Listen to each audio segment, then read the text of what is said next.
Hello नमस्कार शिक्षक साथियों। जैसे कि आज जान रहे हैं आज दीपावली उत्सव है, तो आप सभी टेक्पदित्य यूट्यूब परिवार के सभी सदस्यों को दीपावली की हार्दिक शुभकामनाएं एवं बधाई। बहुत शिक्षक साथी को ससमय भुगतान नहीं हो पाया, किन्हीं को निराशा है इसी के लिए मैंने आज तक इधर कोई वीडियो पेमेंट से संबंधित नहीं डाला। फिर भी चलिए, सिस्टम का दोष है, इसको सरकार सिस्टम का दोष है, इसको हम लोग क्या कर सकते हैं। तो आइए, आज दीपावली उत्सव किसी तरह तो मनाना है साथियों। तो आज इसी कड़ी में थोड़ा कुछ 10 MCQ प्रश्न को देख लेते हैं, जो बीपीएससी प्रधान शिक्षक परीक्षा नए सिलेबस पर आधारित डीएलएड प्रैक्टिस सेट MCQ भाग 3, और जिसके अंतर्गत कुछ महत्वपूर्ण अनुच्छेद हैं। तो बहुत शिक्षक साथी आज दीपावली उत्सव मना रहे हैं। आपको और आपके परिवार सहित सभी सदस्य को ढेर सारी शुभकामनाएं एवं सभी स्वस्थ रहें, ऐसी हम आशा करते हैं। आइए देरी न करते हुए चलते हैं और देखते हैं जो 10 MCQ मात्र है उसको। तो स्वागत है आप लोग का अपने टेक्पदित्य यूट्यूब चैनल में, और इसी क्रम को जारी रखते हुए आज थोड़ा सा 2-3 दिन हो गया था साथियों, इसलिए कोई वीडियो नहीं डाला गया था। तो चलिए इसको देख लेते हैं। यह डीएलएड प्रैक्टिस सेट 3 का है, जिसके भाग हैं प्रश्न संख्या 76। भारतीय संविधान के किस अनुच्छेद के अनुसार 14 वर्ष से कम उम्र के बच्चों से खतरनाक कार्य नहीं कराया जा सकता साथियों। तो यह अनुच्छेद आपका 24 हो जाएगा। 24 प्रश्न संख्या 76 का आंसर बी हो जाएगा। 77 देखते हैं, ECCE किस एज ग्रुप के बच्चों से संबंधित है। तो पहले हम जान लेते हैं कि ECCE है क्या।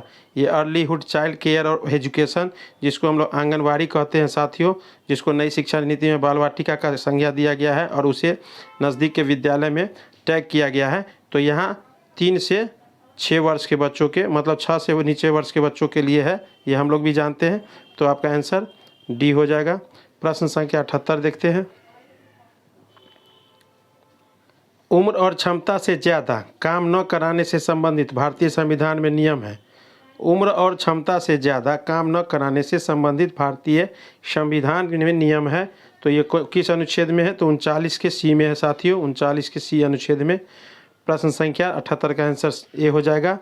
फिर प्रश्न संख्या 79 देखते हैं, जो ECCE से ही संबंधित है, जिसकी स्थापना 1913 में विधिवत रूप से हुई थी साथियों।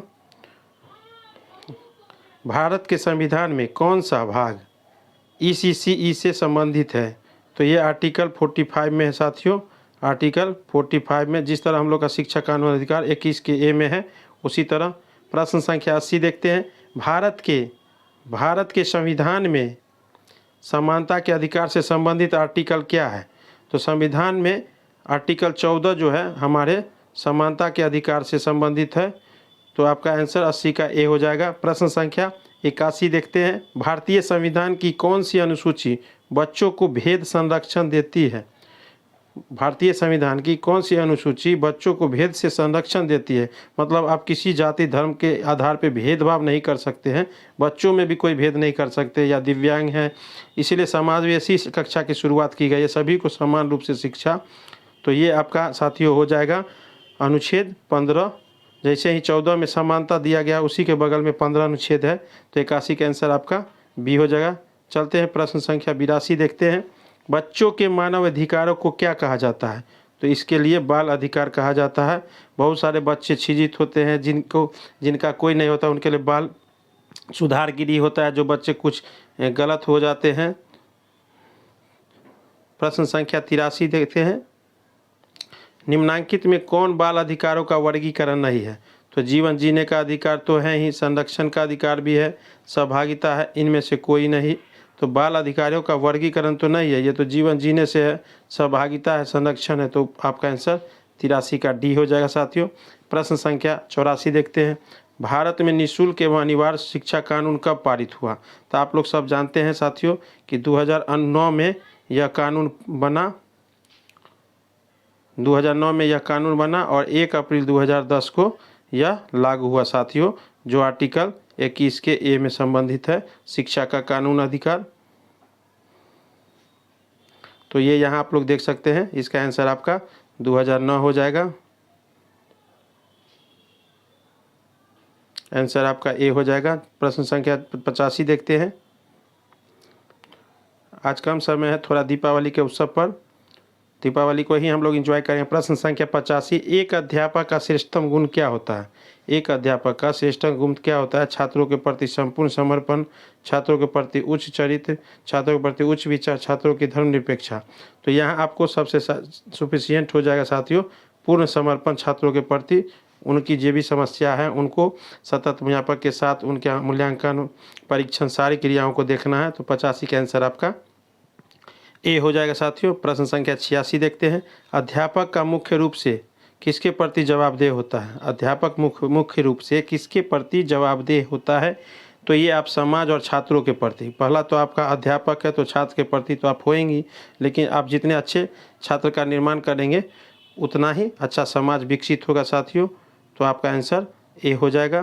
प्रश्न संख्या 87 देखते हैं, जो आज का अंतिम प्रश्न है, कम ही समय में दिया गया है। आज दीपावली के उत्सव को मनाया जा रहा है।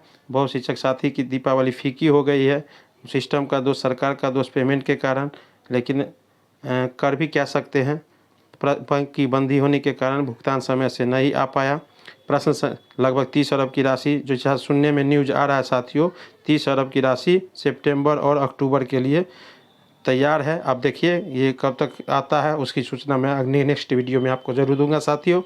प्रश्न संख्या 87, ग्रामीण अंचलों में बच्चे के स्कूल से भागने तथा पढ़ाई छोड़ने का क्या कारण है?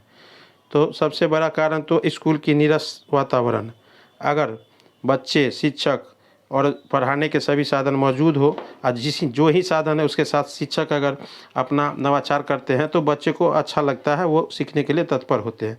लेकिन अगर नीरस वातावरण रहेगा तो वो रुक नहीं पाएगा, क्योंकि 7 घंटे रुकना मामूली चीज़ नहीं है। हम ही आप शिक्षक होते हुए एक जगह 1 घंटे एक कुर्सी पे नहीं बैठ सकते हैं साथियों। उसी तरह बच्चे को जब तक अच्छे गतिविधि के माध्यम से शिक्षा नहीं मिलती है, नीरसता लगता है, तो वो भागने का प्रयास करते हैं।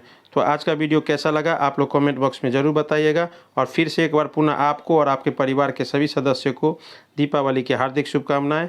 और जो भी शिक्षक साथी चैनल पर नए हैं वो चैनल को सब्सक्राइब कर लेंगे तथा अपने साथियों के साथ शेयर कर देंगे। तब तक के लिए धन्यवाद साथियों।